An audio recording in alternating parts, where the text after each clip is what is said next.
Warhammer Plus.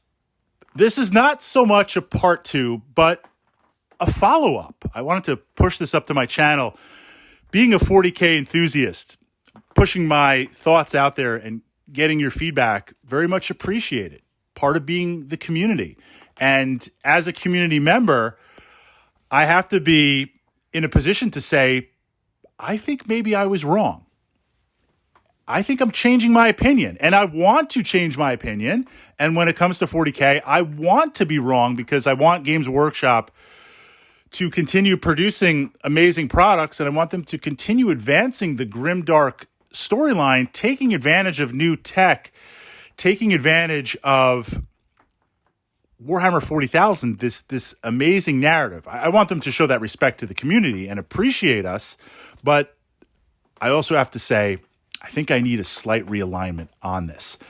I see some great potential for Warhammer Plus. Now that I've seen a little bit more, I've seen some leaks, I've seen some previews of it. I'm going to be in. I'm going to give it a try. I'm going to be in. And if they do this correctly, I see this opening up a new venture into 40K. So let's explore it from this perspective. I enjoy Warhammer 40,000. Why? Why do you enjoy Warhammer 40,000? And we're just going to limit it to 40K right now. Certainly Lord of the Rings, Age of Sigmar, it applies to this too. The first aspect is literally the community. Literally those of you out there that know me, that I play with regularly, or maybe you've been following my vlogs and I've contributed, I've given you some new ideas, some tactics. I'm honored to be a part of your gaming life. I play 40K for that community. I get to hang out with some cool people, roll some dice, push some toys around. I'm going to try to win, but I'm also going to go for tabletop glory. You can't put that glory on the table and not expect me to take it. Yes, I know it's a trap. Yes, I know it's not the optimum meta, but Cornate Glory demands it. I want to have that memorable experience. It's the community that keeps me going. Now, the building, the painting, collecting, for me personally, I kind of enjoy it. There's times I enjoy it, but I prefer playing and tactics more than the building, painting, collecting part. Although it is very satisfying to look at your collection and see how it grows. And I pull out my Grey Knights. There's literally like 12, 13 years of history behind those models of actively playing. I enjoy the collecting aspect. There are players out there, and I know a few of them, that they're entirely, they play 40K maybe once a year. And I don't mean that from a critical perspective. I mean that from the perspective of they are hobby modelists. They love the building. They love the painting. This is like the golden age, the way Games Workshop is producing so many kits and so many different things. The fact that they can collect and build and paint, that is an important aspect of the hobby.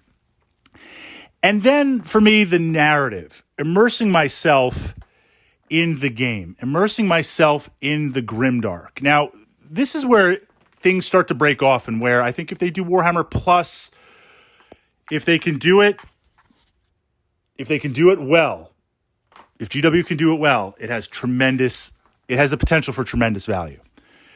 There are games when I play 40K, we go head to head and we're just going to blow stuff up. Yes. But I also enjoy playing thematic games. I don't need balanced games. Games where it's like, look, I'm going to put down my Space Marines in the center of the table. You bring in all your models, your buddy brings in all your models, and you're going to attack me from all sides. I'm going to lose, but let's just see, like, last stand. How many turns can I go? How many rounds can I go? Let's see what happens. I'm willing to experiment with my models. We look at the narrative. Let's pull something out from the narrative, whether it's the Horus Heresy or various crusades. Like, let's do something on the table. One of the stories, just for reference, that I talked about previously, one of the guys brought in, I brought my Necrons to play, pickup game, and one of the club members brought in a Titan, Forge World Titan, painted fantastically. Even when you remove the armor plating, everything painted. I mean, absolutely fantastic. And I was like, I need to fight this Titan right now. I need to do this. We need to make this happen. And he was a competitive player, and he's like, you're going to lose. You've got nothing to really damage this at all. I mean, you'll do a little damage, but you're going to lose. I'm going to just slaughter you. And I'm like, that's cool.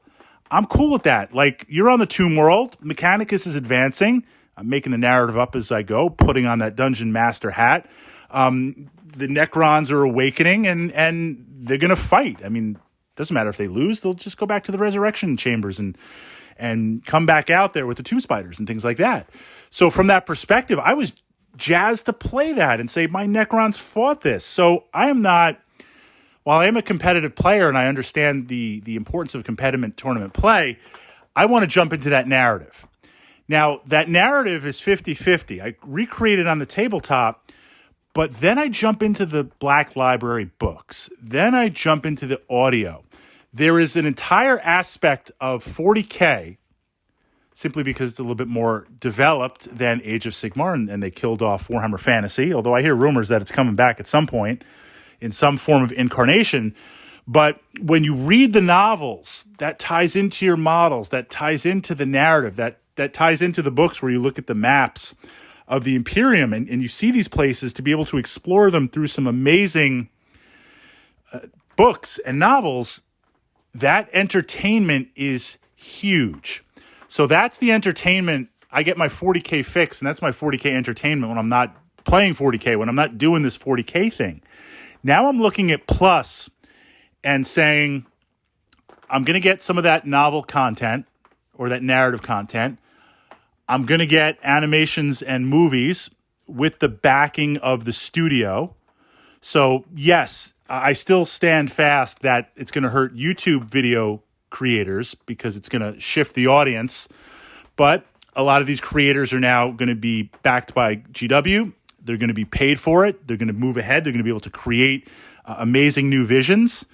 It's the potential for a win-win. But we're going to get a steady stream of really high-quality 40K movies, 40K content. And in theory, we'll see battle reports. I enjoy watching battle reports. That's another aspect of 40K. Not only from the Tactica perspective, I look at various units I play, and I search for battle reports, those of you out there producing them, playing similar units, and I get a lot of great ideas from it. But there are a few channels that I follow that play narrative 40K, that produce narrative battle reports, kind of like what White Dwarf used to do back in the day, to take that, and White Dwarf did that great, but it's a trade magazine. It's a magazine. It's only a small section to the battle report. But now if you can get a streamed battle report or multiple battle reports, that's very, very intriguing, of that very, very high production quality. And again, I do acknowledge that it's competition against community members out there with YouTube. That, I don't see a way around that. And one could say, could both exist in the ecosystem? We'll put that for another time. But I see myself like hanging out, watching the Plus app, getting the streaming stuff, and engaging 40K entertainment, a steady stream of 40K entertainment outside of the novels, outside of the build and paint, outside of the playing the game, the physical tabletop. I think this has the potential to open up a new avenue of exploring 40K. If GW does it right, if they do it right. I'm going to leave with how do I think they can do it right. And then, of course, the comments are open. Production quality will be high. I mean, everything, we could say whatever we want about Games Workshop, anything they have ever produced, the production quality for the time, taking advantage of the tools and tech, has always been top tier. Always what they've produced and continue to produce. So I expect it to be very, very visual, very, very slick, very top production quality. In terms of the streaming, in terms of the app itself, okay, I guess they'll work out some bugs and they'll deal with that. And is it really that expensive, monthly versus yearly? Well, I mean, it's going to launch. It's not going to be like Disney Plus where everything is out there on launch, but I think they'll populate it pretty quick. The challenge will be, the success will be if they can have a constant stream of new content. Now, this is where, if you look at your favorite YouTube creators, content creators for 40K, or you are a content creator yourself in any capacity, and I'm just a small hobbyist sitting here in the man cave, painting up, playing, locally playing, having fun, contributing to the hobby, to the community, wargaming.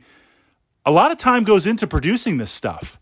A couple of other channels that I help with, a couple of other channels that I've been featured on with D&D and other aspects. I know what goes into producing content, regular content.